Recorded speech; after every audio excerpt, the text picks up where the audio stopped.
Olá, meu nome é Regis Landim, eu sou o responsável pelo Laboratório de Metrologia Elétrica Quântica do Inmetro.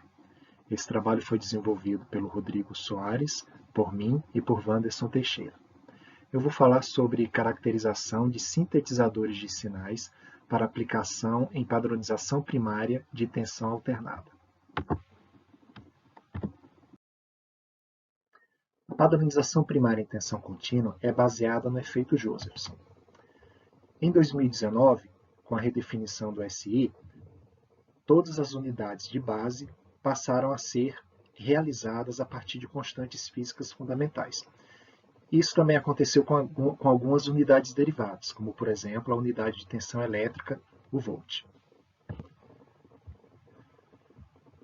Através do efeito Josephson, que relaciona constantes físicas fundamentais com a tensão em seus terminais, então a tensão Josephson ela é obtida diretamente da constante de Planck, da carga elementar e da frequência, o valor da frequência radiada nessa junção.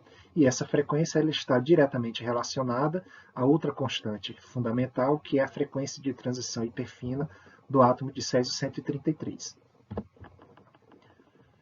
Sistemas que utilizam o efeito Josephson são chamados sistemas Josephson de tensão.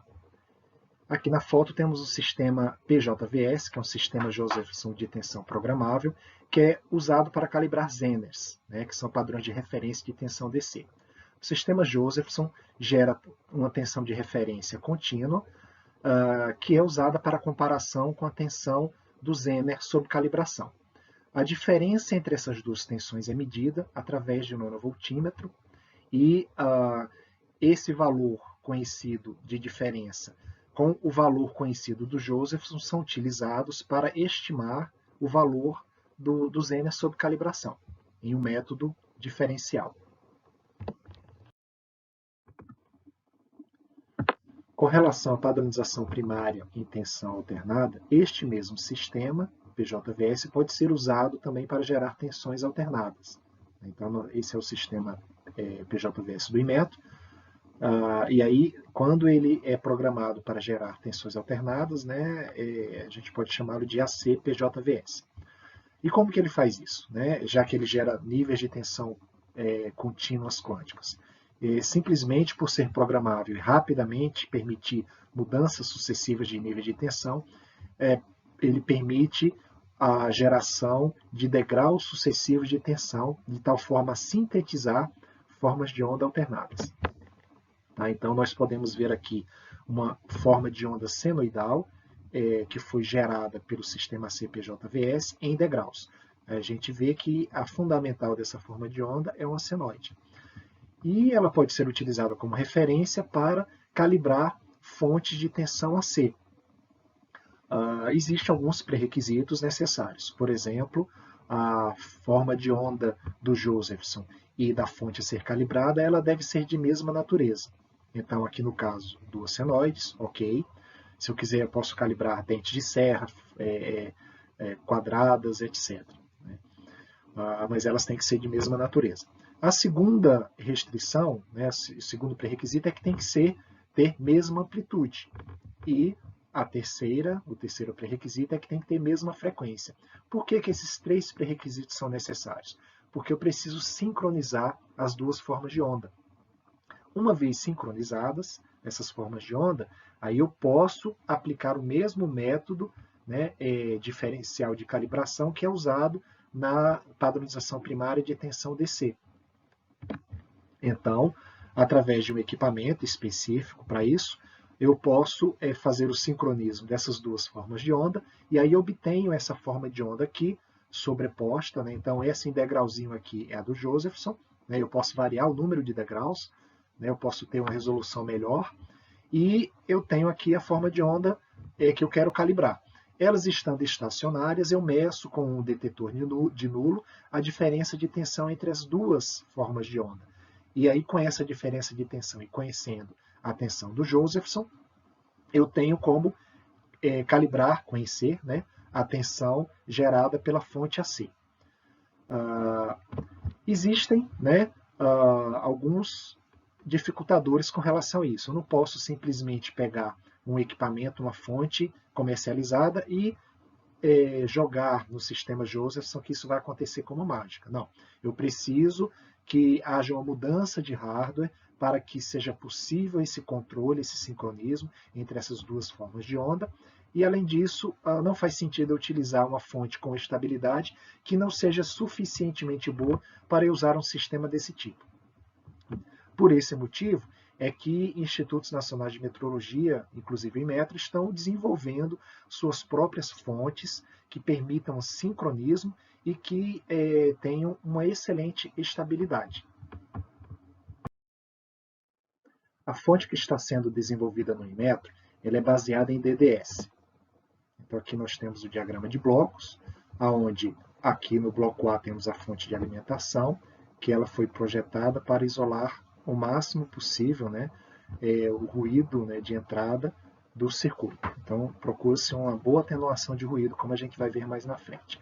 Temos aqui a entrada de referência de 10 MHz, portas de comunicação RS-232 e USB, e aqui o DDS, que ele é controlado pelo microcontrolador 1, para gerar um sinal analógico, né, de referência, né, para sincronismo. Esse sinal analógico ele passa por um filtro passa-baixa para poder filtrar as harmônicas mais altas, né, e aí esse sinal é convertido num clock de referência através de um comparador. Né. Então temos aqui uma frequência FS que vai controlar esse microcontrolador 2, como podemos ver aqui. E tem uma terceira placa, que é a responsável pela geração das tensões analógicas. Então, esse microcontrolador 1 também vai controlar o DAC de 20 bits. Esse DAC vai receber uma referência externa de 10 volts, de um Zener, de alta estabilidade. E aí ele vai gerar uma tensão de referência DC, também variável, de acordo com a amplitude do sinal que se deseja ser gerado. O DAC de 16 bits em si é que vai gerar o sinal analógico de saída a partir de uma palavra digital de controle que está armazenada no microcontrolador 2, que vai ser comandada através desse sinal, né, de amostragem aqui, de referência. Então, para cada instante, cada palavra digital referente à forma de onda que está armazenada aqui, por exemplo, se for um senoide, então haverá palavras digitais referentes a variações senoidais. Então, cada palavra digital ela é enviada para o DAC em um determinado instante, que vai gerar um nível de tensão analógico correspondente até completar um período de uma senoide. Essa senoide, então, é filtrada por um filtro passa-baixa e isolada através de um buffer, estando disponível para medição na saída. Bom, agora eu vou apresentar os testes específicos para cada uma dessas placas, né, e blocos, né, por exemplo, fonte de alimentação. A fonte de alimentação ela tem 4 tensões de saída DC, mais 3,3 volts, mais 5 volts, mais 18 volts e menos 18 volts. Então a gente mediu a atenuação de ruído, né, que é uma figura de mérito muito importante, através, né, de um cálculo em dB. Né? Então, nós calculamos, né, a taxa de redução ou de rejeição do ruído da fonte de alimentação, medindo o ripple do ruído de entrada e o ripple do ruído de saída, e fazendo essa relação daqui, do PSRR. Então, a gente mediu, né, para saídas de mais 5 volts e mais 3,3 volts, uma atenuação de 80 dB do ruído, e na saída de 80, né, na saída de mais 18 volts e menos 18 volts, a gente mediu uma redução de 100 dB do ruído, o que é uma redução muito boa. Tá? Com relação à estabilidade da tensão, né, fornecida pela fonte de alimentação, a gente viu que com 1 hora de aquecimento, né, dos circuitos eletrônicos internos, né, estabilização térmica, já é possível, né, obter essa estabilidade para as tensões de 5 volts e 3,3 volts, uma estabilidade entre 2 partes em 10 a quarta volts por volt e 3 partes em 10 a quarta volts por volt, e para saídas, né, de mais 12 volts e menos 18 volts, mais 18 volts e menos 18 volts, uma estabilidade de 5 partes em 10 a quinta volts por volt. Além disso, né, nós identificamos uma influência da temperatura ambiente. Né? Então, embora o laboratório tenha um controle muito bom de temperatura e umidade, uma variação de 1 grau Celsius, né, impactou até a quarta casa decimal, né, no caso da tensão de saída de 3,3 volts. Então, esse foi o maior impacto que a gente identificou. Tá? Foi um impacto pequeno, né?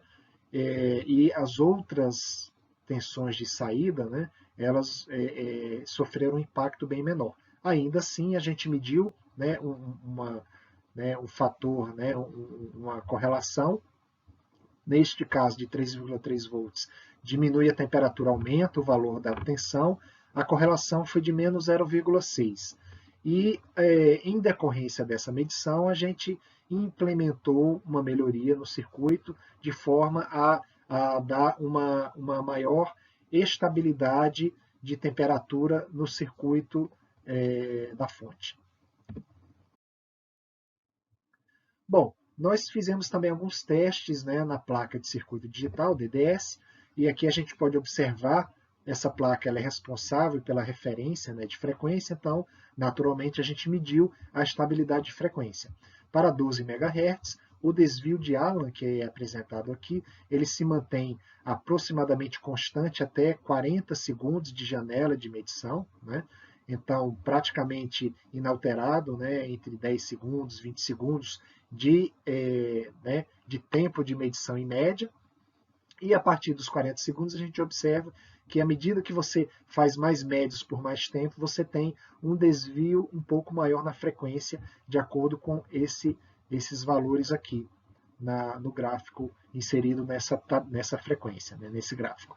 Nós também fizemos a mesma medição para uma frequência bem maior, de 48 MHz, e aqui a gente já observa que o desvio de Allen, né, ele aumenta quase que linearmente no escala log-log, né, com o tempo, a janela de medição.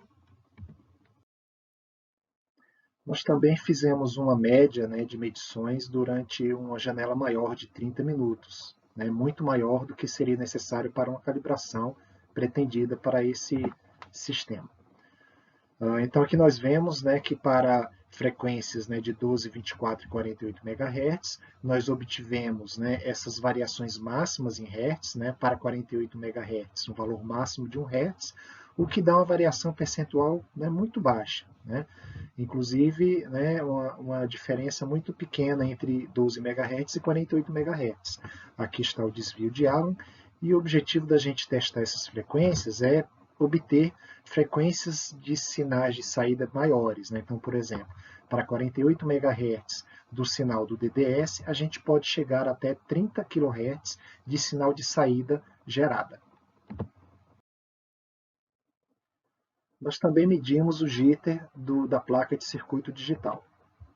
Então, nós identificamos, né, oscilações muito pequenas do jitter, em torno de 2,3 partes em 10 a 8 segundos por segundo, e esse jitter ele estava espalhado pela placa. Né? Não conseguimos identificar uma fonte única que permitisse mitigar esse valor, mas ainda assim é um valor muito baixo. E a média do jitter identificado para as frequências testadas foi de 9,2 picosegundos RMS. Com relação à placa de circuito analógico, né, os reguladores de tensão, a gente usou também o PSRR, né, a taxa de rejeição, né, da fonte de alimentação, para as saídas de mais 15 volts e menos 15 volts, nas situações com carga, utilizando um resistor de 1K, e sem carga. E nesse gráfico, né, a gente consolida todas as 4 situações, onde a gente identifica que na faixa de frequência de 100 Hz até 100 kHz, o valor de atenuação ficou em torno de 70 dB, a não ser para a medição de mais 15 volts sem carga, que é essa aqui em azul. Então, nesse caso, ele sofreu uma queda, né, mais cedo em termos de frequência, né, Mas para os outros valores, ficou, né, a atenuação se manteve mais ou menos estável. Isso aqui não é problema, porque de fato a gente vai utilizar essa fonte em carga, né, com alimentação. Então a gente espera obter realmente essa atenuação média, né, de 70 dB nas duas situações com carga de mais 15 e menos 15 volts.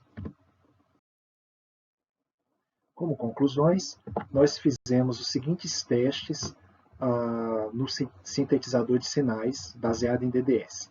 Na fonte de alimentação, nós identificamos a atenuação de ruído, né? O PSRR entre 80 dB e 100 dB. A estabilidade ficou entre 2 partes em 10 a quarta volts por volt e 5 partes em 10 a quarta volt por volt. Com relação à placa de circuito digital, identificamos um desvio de Allen entre 5,1 vezes 10 a menos 3 e 6,3 vezes 10 a menos 2, uma oscilação muito pequena em 2,3 partes em 10 a 8 segundos por segundo e o jitter de 9,2 picosegundos RMS. Com relação aos reguladores de tensão da placa de circuito analógico, a atenuação ficou em torno de 70 dB com carga, entre 100 Hz e 100 kHz.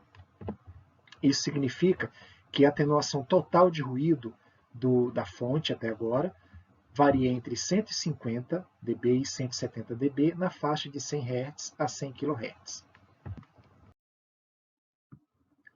Obrigado, eu fico agora à disposição para perguntas.